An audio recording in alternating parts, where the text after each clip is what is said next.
Hello, parents. This is to introduce you to our worksheets and kind of the system, so just to help it make better sense. I gave you arithmetic first, but usually we do Bible and then we do phonics. It might help them to go in order when we start next week. Just so you know, at the very bottom of the worksheets, it will say if it's classwork. It's written really tiny. If that side of the worksheet is classwork or if it's for seat work. Now, the seat work side it's kind of hard to focus that. The seat work side is independent work.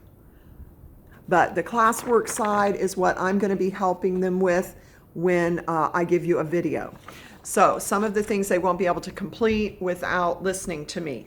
And I'll try to keep them short so that they can hear the whole thing without losing their attention. But it's going to be important that there's some place where you can see that they are focusing on it. So the phonics is kind of backwards. We do the front side is the classwork and then the back side is the seat work. I'm sorry, that's the one that's not backwards. In arithmetic, we kind of do it backwards where they write their name on the front and then we do the back side as classwork and then the front side is their independent seat work.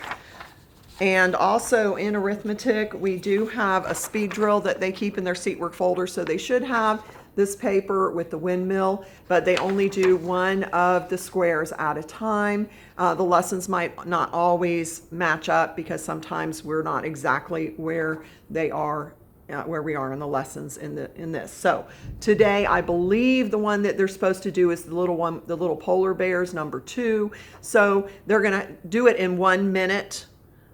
And they should be able to finish all those answers correct in 1 minute. And then you can see if they did it correctly and they can mark here next to, like for the second box, they can write -0 if they didn't miss any or -1 if they missed them. It just gives you an idea of which combinations they're having a hard time with. They should be not adding them up in their head or counting on their fingers, but able to have them memorized. And if they're having trouble with that, you can always work on their flashcards. Now, in penmanship, we only do one side a day. That's really important. And you want them to be sure they're on the correct paper. I'm going to try to just send you a really quick penmanship video and just to encourage them to go slowly and maybe tell them some things that I've been noticing as you send me their pictures of their work that they need to work on.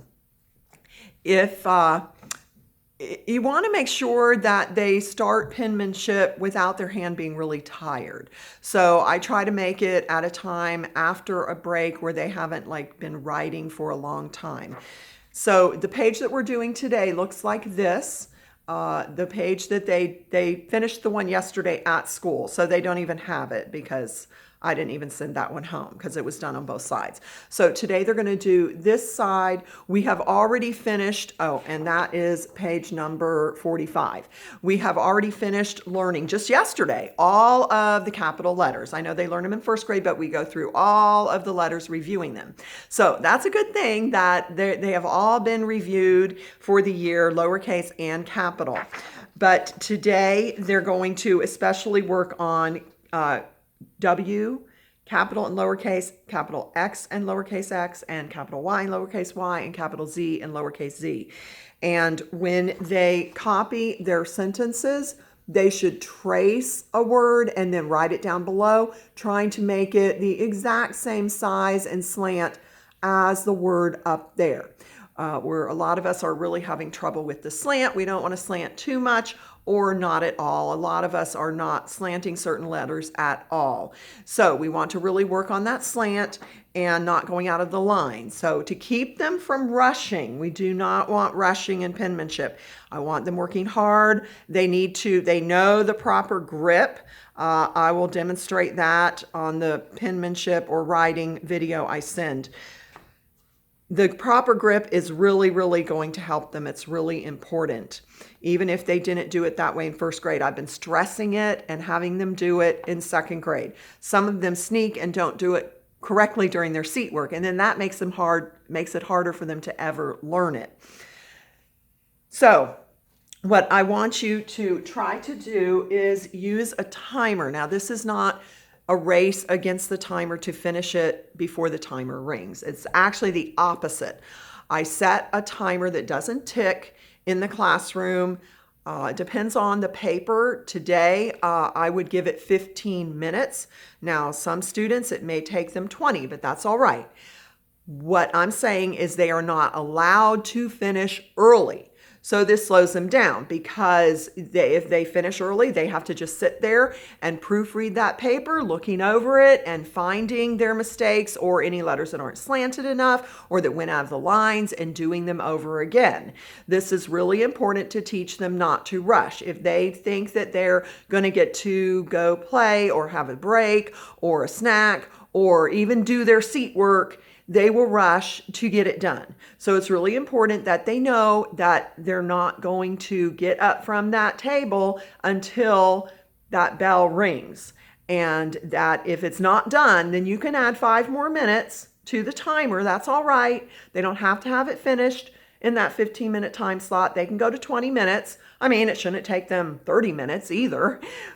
But just so long, the main thing is that they take their time, because if they rush through it, then they're not learning penmanship. They're not practicing what they've learned. They're not making their muscles in their arm work hard, and it's not helping them. So really work on that with the penmanship. And if you have any other questions, I'll try to send introductory videos when I think there's something that needs to be explained more clearly. So if it says parent instruction video for Friday or whatever, be sure you try to watch that first before you get started, and that'll help you with anything that might come up in the day that I might anticipate that you're going to be confused about. All right, thank you for listening. Goodbye.